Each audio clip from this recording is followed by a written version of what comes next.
ही आपको आश्वस्त कर दिया इस विषय के लिए व्यवस्था दे रहा हूं। कार्य स्थगन अस्वीकार तथा सरकार को आवश्यक कार्रवाई हेतु संदर्भित। अगली सूचना है, ये रह गई है ना, पहले इसको लेते हैं। माननीय श्री राज बहादुर सिंह चंदेल, माननीय डॉक्टर आकाश अग्रवाल। माननीय आकाश अग्रवाल जी। सबसे पहले मैं व्यवस्था के पर्सन के ऊपर कुछ 2 मिनट बोलूंगा, उसके बाद मैं अपनी 105 पे आऊंगा।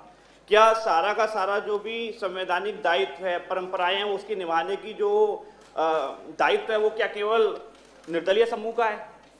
जब 105 पे चर्चा स्वीकार नहीं हुई, सबको बोलने के लिए 1-1, 2-2 मिनट का समय मिला। यदि मुझे 1-2 मिनट का समय मिल जाता तो क्या कुछ मैं अब दे रहा हूं ना आपको, अब दे रहा हूं, उस बात को इसमें ही जोड़ दीजिए आप। पेंशन बोलिए आकाश जी, बोलिए। मैं एक ये बोल रहा हूं कि निर्दलीय समूह ही सारे नियम कायदे क्यों मानेगा?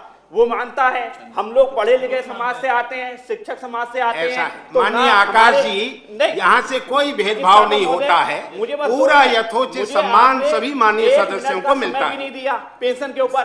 पिछली बार हमारे माननीय, बोलिए ना आप, नोटिस पर बोलिए। नहीं, मैं व्यवस्था के पर्सन पे बोल रहा हूँ। नोटिस पर बोलिए। मैं व्यवस्था के पर्सन पे बोल रहा हूँ। पिछले अगस्त 2021 अब व्यवस्था का प्रश्न तो कल को बोलिए आप। शून्य प्रहर में होता है, वो 0 आवर में होता है। अब तो नोटिस का विषय है, नोटिस पर बोलिए। नोटिस पर पेंशन के लिए मैं 105 पढ़ो, 105 पढ़ो, 105। मैं बोल रहा हूँ। अब इस नोटिस पर केवल माननीय आकाश अग्रवाल जी और चंदेल साहब ही बोलेंगे। आपके अतिरिक्त और कोई माननीय सदस्य नहीं बोलेंगे। माननीय नेता सदन उत्तर देंगे। पक्षपात यहाँ तक है, पक्षपात यहाँ तक है। यदि मैं अपना 105 पढ़ता हूँ तो मुझे उस पर भी नहीं बोलने दिया जाता अपने विचार व्यक्त करने के लिए। अब बोलिए आकाश। हम जिस क्षेत्र से आते हैं, 3.5 करोड़ जनता वहाँ की है।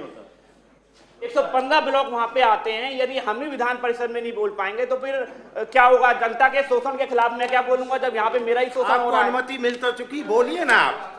रोक कौन रहा है आपको? जी महोदय, ये जो 105 है, इसके अंतर्गत पहले भी ये सवाल कई बार उठते आए हैं और आज फिर मैं सदन के माध्यम से आपके संरक्षण में इस बात को उठा रहा हूँ। हमारे जो वित्तहीन शिक्षक साथी हैं, ये उत्तर प्रदेश की लगभग 85% शिक्षा व्यवस्था अपने कंधों पे उठाए हुए हैं। ये हमारे 85% जो शिक्षा व्यवस्था, लगभग 21,000 वित्तहीन विद्यालय यूपी बोर्ड के यदि हमारे ना हो तो उत्तर प्रदेश सरकार कभी भी शिक्षा व्यवस्था पूर्ण नहीं कर सकती उत्तर प्रदेश में। फिर भी जो हमारे शिक्षक साथी हैं, ये लगभग 4.5 लाख शिक्षक साथी हैं, इन्हें हमेशा वेतन कम मिलता है। कोरोना काल में भी बहुत ज़्यादा परेशानी रही। 2001 की नियमावली में लिखा गया है कि इन्हें कुशल श्रमिक से कम वेतन न दिया जाए।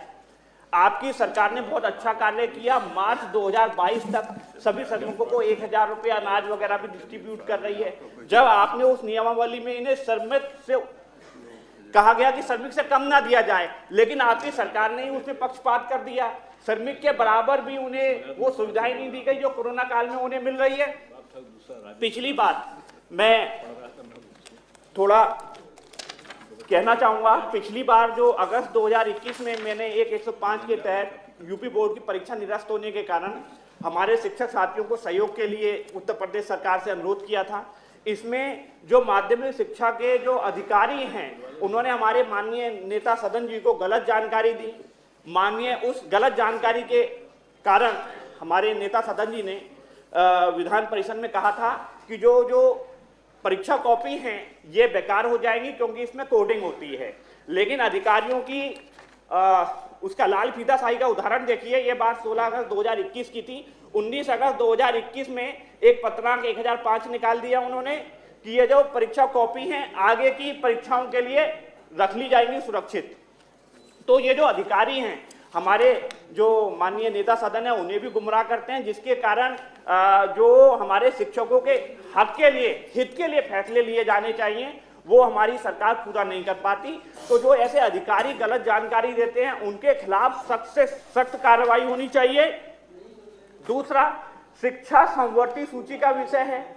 इसी कारण सन 1971 में जितने भी स्कूल चलते थे वह सब सहायता प्राप्त कर दिए गए। तो सरकार को जो 2016 में पूर्व सरकार ने 200 करोड़ रुपए का प्रोविजन किया था, उसे हमेशा जब भी यह बात आती है तो कहा जाता है दृष्टांत नहीं माना जाए। लेकिन ये सरकार के ऊपर है कि आगे ऐसे कोई भी नियम कैरी फॉरवर्ड भी किए जा सकते हैं, नए नियम भी बनाए जा सकते हैं। जो आर्थिक सहयोग दिए जा रहे हैं वो 200 करोड़ की जगह 400 करोड़ 1000 करोड़ भी किए जा सकते हैं। ये सब सरकार की कार्य पद्धति के ऊपर होता है, या आपके अधिकार में होता है कि वह शिक्षकों को क्या देना चाहते हैं। ये शोभ का विषय है कि जो भी बच्चे छात्र हैं उनका भविष्य निर्माण कर रहे हैं, उनका भविष्य खुद अधर में है। वो तो जब हम समय समय पे शिक्षकों के पास जाते हैं तो उन शिक्षकों का कहना होता है कि हमारे पास कुछ जमीन भी है जिस वजह से हम खेती कर लेते हैं, जिस वजह से हमारा काम चल जाता है। कोरोना काल आया, आधे से ज्यादा योग्य शिक्षक अध्यापन से हटके अन्य कार्यों में ट्रांसफर हो गए, क्योंकि यदि वह यह नहीं करेंगे तो उनके जीविका के लिए बहुत ही ज्यादा संकट खड़ा हो जाएगा। दूसरा, जो हमारे विभिन्न विद्यालयों को मान्यता दी जाती है वो 7 काम में दी जाती है। ये मान्यता देने की सुसंगत धारा नहीं है, तो इन्हें सुसंगत धारा में मान्यता दी जाए और हमारे जो भी शिक्षक हैं उन्हें शिक्षा समवर्ती सूची का विषय होने के कारण सरकार के द्वारा भी कुछ अनुदान किया जाए, जिससे जो उत्तर प्रदेश की जो युवा पीढ़ी आ रही है उसका भविष्य उज्जवल होगा। दूसरा, इवन मैंने जब कोरोना काल आया था तो मैंने मुख्यमंत्री जी को एक पत्र भी लिखा था कि मेरी खुद की पूरे 6 वर्ष की तनख्वाह और पूरी 6 वर्ष की विधायक निधि भी रोक दी जाए और उसे शिक्षकों के हित के लिए दिया जाए। तो मेरा कहना है मेरे उस पत्र पे भी कार्रवाई की जाए और मेरी पूरी वेतन और जो मेरी पूरी विधायक निधि है वो भी रोक के इन शिक्षकों के हित के लिए कुछ किया जाए।